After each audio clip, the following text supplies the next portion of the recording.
है। ये शब्द की ध्वनि नहीं, वैचारिक रण का आवाज है। इस बार जेएनयू में एबीवीपी ही होगा। ये जेएनयू की आवाज है। ये जेएनयू वंदे मातरम मित्रों, अखिल भारतीय विद्यार्थी परिषद की ओर से अध्यक्ष पद की उम्मीदवार मैं निधि त्रिपाठी आज की प्रेसिडेंशियल डिबेट में आप सभी का हार्दिक स्वागत करती हूँ। आज से 2 दिन बाद, साथियों, आज से सिर्फ 2 दिन बाद जब आप वोट कर रहे होंगे, जब आप जेएनयू का चुनाव कर रहे होंगे, तो आपको उस 8 सितंबर की तारीख को याद रखना होगा। आपको उस 8 सितंबर की तारीख को याद रखना होगा जिस दिन मंडल आयोग का गठन हुआ था। और ये बागपंथी लोग, इन्हीं बागपंथियों ने उस मंडल आयोग का विरोध किया था। इनसे हमें प्रश्न करना होगा और उस 8 सितंबर की तारीख को याद रखना होगा। मित्रों, आज जेएनयू एक ऐसे दौर से गुजर रहा है, जेएनयू आज एक ऐसे समय में गुजर रहा है, ऐसी परिस्थितियों से गुजर रहा है जहां छात्रों की आवाज को नहीं सुना जा रहा है, जहां छात्रों की हितों की बात को दरकिनार किया जा रहा है और जेएनयू का इस्तेमाल अपने स्वार्थ के लिए किया जा रहा है, जहां जेएनयू के मंच का इस्तेमाल अपने ऊपर लगे हुए कॉइन को मिटाने के लिए किया जा रहा है। शर्म आती है मुझे ऐसे पिछले जेएनयू के ऊपर जिसने जेएनयू का इस्तेमाल अपने स्वार्थ के लिए किया। साथियों, चिल्ला लो भाई, चिल्ला लो। अभिव्यक्त की आजादी सिर्फ पापी को है, नहीं है ना। एबीवीपी को तो बोलने की आजादी नहीं है क्योंकि अभिव्यक्त की आजादी का ठेका आपने ले रखा है। एबीवीपी को ठेका ही नहीं है ना, एबीवीपी तो बोल ही नहीं सकता है। मित्रों, जब हम जेएनयू के छात्रों की बात करें, जेएनयू के छात्रों के मुद्दों की बात करें, तो हमें ये सोचना पड़ेगा और हमें ये ध्यान रखना पड़ेगा कि आज हमारी लड़ाई उनके साथ है जो गर्ल्स के सपोर्ट की बात करते हैं, जो नारीवाद की बात तो करते हैं पर कोर्ट जाकर के डेक्लेरेशन पॉइंट को खत्म करा देते हैं। हमारी लड़ाई आज उनके साथ है जो एससी, एसटी और ओबीसी का साथ देने की बात करते हैं, एससी, एसटी और ओबीसी का मसीहा बनने की बात करते हैं। और वहीं SSS में जब एक छात्र मुत्तु कृष्णन आत्महत्या कर लेता है तो उसके न्याय के लिए एक शब्द नहीं कहते हैं। हमें ये ध्यान रखना होगा मित्रों, हमें ये भी समझना होगा, हमें इस बात के लिए लड़ाई लड़नी होगी, हमें इनसे इस बात पर लड़ना होगा कि जिस बाबा साहब अम्बेडकर का नाम लेकर, जिस बाबा साहब अम्बेडकर की फोटो रखकर ये राजनीति करते आए हैं, जब उन्हीं बाबा साहब अम्बेडकर के चित्र का अनावरण सेंट्रल लाइब्रेरी में किया जाता है तो यही वो लोग होते हैं जो बाबा साहब की अम्बेडकर की मूर्ति के अनावरण का विरोध करते हैं। ध्यान रखना होगा, हमें ये बात को भी समझना होगा। मित्रों, आज हमें उनसे भी प्रश्न करना होगा और हमारी लड़ाई उनके साथ है जो नारी सशक्तिकरण की बात तो करते हैं पर ट्रिपल तलाक पर मौन हो जाते हैं। उनसे भी हमें प्रश्न करना होगा। नारी सशक्तिकरण की बात करने वाले व्यक्तियों, नारी सशक्तिकरण की बात करने वाले लोगों, ट्रिपल तलाक पर भी जरा बोल लो। ट्रिपल तलाक पर भी अपने विचार रखो कि क्या सोचते हो ट्रिपल तलाक के बारे में, नारी के बारे में क्या सोचते हो।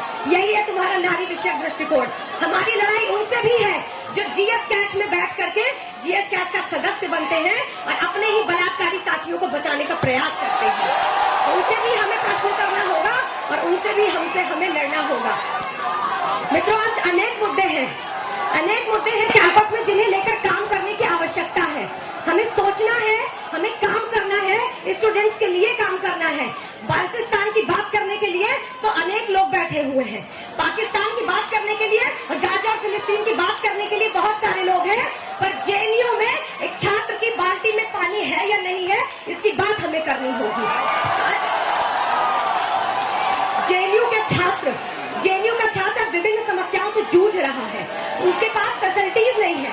जब वो जेएनयू आता है तो वो ये सोचता है कि हमें एक उच्च स्तर की फैसिलिटी मिलेगी और हम जेएनयू में उच्च शिक्षा ग्रहण कर सकेंगे, पर आने के बाद होता क्या है कि जेएनयू में छात्रों को डॉर्मेट्री में रहने पर मजबूर कर दिया जाता है और डॉर्मेट्री में रहने के साथ ही साथ हॉस्टल में रहने वाले छात्रों को रात भर खटमल सोने नहीं देते उन्हें। इस समस्या पर भी हमें ध्यान देना होगा, सोचना होगा। और दामोदर जैसे जेएनयू के दूसरे छोर पर बसे हुए दामोदर जैसे हॉस्टल से एसएल और SSS तक और संस्कृत सेंटर तक पैदल जाने वाले छात्रों के बारे में भी हमें सोचना होगा कि उनकी समस्याएं क्या है, उनकी समस्याओं के बारे में हमें बात करना होगा। यहाँ पर प्लेसमेंट चल रही है, जेएनयू कैंपस में प्लेसमेंट चल रही है, या प्लेसमेंट चल अगर कुछ सेंटर्स में है तो वो इफेक्टिव नहीं है। आखिर आप कौन होते हैं ये निर्णय करने वाले? ये जेएनयू के वामपंथी लोग। जब इंटरनेशनल कंपनीज कैंपस सिलेक्शन के लिए यहाँ आती हैं तो उनकी कैलोरीज उखाड़ करके फेंक देते हैं, ये वही वामपंथी लोग हैं। आपको कोई हक नहीं है कि आप किसी छात्र के भविष्य के साथ खिलवाड़ करें, या आपको कोई हक नहीं है कि ये आप डिसाइड करें कि बीए और एमए के बाद कोई छात्र नौकरी करना चाहेगा या आपका ढोला उठा करके कैंपस में एक्टिविज्म करना चाहेगा। ये जेएनयू का मुद्दा है। और एबीवीपी जेएनयू में आने के बाद कैंपस प्लेसमेंट सेल इफेक्टिव तरीके से कैंपस में ले आएगी, ताकि छात्रों को अपनी मन मर्जी के मुताबिक नौकरी मिल सके, वो नौकरी कर सके और एक अच्छा जीवन जी सके। मित्रों, हेल्थ सेंटर की बात करें, आपके पीछे ही एक हेल्थ सेंटर बना हुआ है जिसकी हालत बद से बदतर है। आप कभी भी जाओ दवा लेने के लिए तो आपको पैरासीटामोल थमा दिया जाएगा, या आपको छींक भी आती है तो उसके लिए आपको एम्स का सफदरजंग रेफर कर दिया जाएगा। ये ऐसे मुद्दे हैं जिन पर बात करनी जरूरी है, जिन पर बात करना है। शोर करना आपका मकसद है, आप हंगामा खड़ा करिए, हंगामा खड़ा करना आपका काम है, पर सॉल्यूशन की बात करना हमारा काम है। हम सॉल्यूशन तक पहुंचने वाले लोग हैं। आप सिर्फ चिल्लाते रहिए, आप शोर मचाते रहिए, और हम जेएनयू जीत कर दिखाएंगे, जेएनयू जीत कर दिखाएंगे। Audience settle down. मित्रों, अगर महिलाओं के मुद्दों की बात करें तो आज कैंपस में एक दो जगह पर ही सैनिटरी पैड वेंडिंग मशीन हमें देखने को मिलती है, और वो भी वर्किंग कंडीशंस में नहीं है। अगर जेएनयू में एबीवीपी आता है तो हर एक छात्रा की सुविधा के लिए पूरे कैंपस में वर्किंग कंडीशन में सैनिटरी पैड वेंडिंग मशीन की स्थापना करवाएगा, सैनिटरी पैड वेंडिंग मशीन रखवाएगा, ताकि किसी भी छात्रा को तकलीफ नहीं होने पाए। हेल्थ सेंटर में डेली गायकोलॉजिस्ट नहीं आती है, इतनी गंदगी हॉस्टल्स में होती है जिसके कारण छात्राओं को इन्फेक्शन होता है, छात्र को इन्फेक्शन होता है, और यहाँ डेली गायकोलॉजिस्ट न आने की वजह से छात्राएं ढंग से अपना इलाज नहीं करवा पाती है। ये एबीवीपी का मुद्दा है, ये एबीवीपी के संघर्ष की बात है कि अगर एबीवीपी जेएनयू में आता है तो यहाँ पर गायकोलॉजिस्ट भी डेली आएगी, संडे को हेल्थ सेंटर भी खुलेगा, सैनिटरी पैड वेंडिंग मशीन भी यहाँ पर आएंगी। और अगर सीट स्कैम की बात करें, सीट स्कैम हुआ जेएनयू में, वो सीट कट नहीं था साथियों, वो आपको ध्यान रखना होगा कि वो सीट कट नहीं, वो सीट स्कैम था जो कि जेएनयू और जनता ने मिलकर। Audience settle down, audience please settle down. और उस सीट स्कैम के खिलाफ एबीवीपी ने सबसे पहले अपना पोस्टकार्ड कैंपेन चलाया, अपना सिग्नेचर कैंपेन चलाया, 2 बार यूजीसी पर जाकर के प्रोटेस्ट किया, और 9 दिन की हंगर स्ट्राइक की। और 9 दिन की हंगर स्ट्राइक के बाद ये जेएनयू प्रशासन हमारे आगे घुटने टेकता है और हमारी मांगों को पूरा करता है, और वो कहता है कि 100% वाइवा लागू नहीं किया जाएगा, गर्ल्स का डेप्रिवेशन पॉइंट वैसा का वैसा ही रहेगा, और सीट स्कैम जो जेएनयू में हो रहा है, जो सीट खत्म हो रही है जेएनयू में, वो एक बार में ना होकर के कई फेज में होगा, और सबसे पहले टीचर्स की वैकेंसी फुलफिल की जाएगी।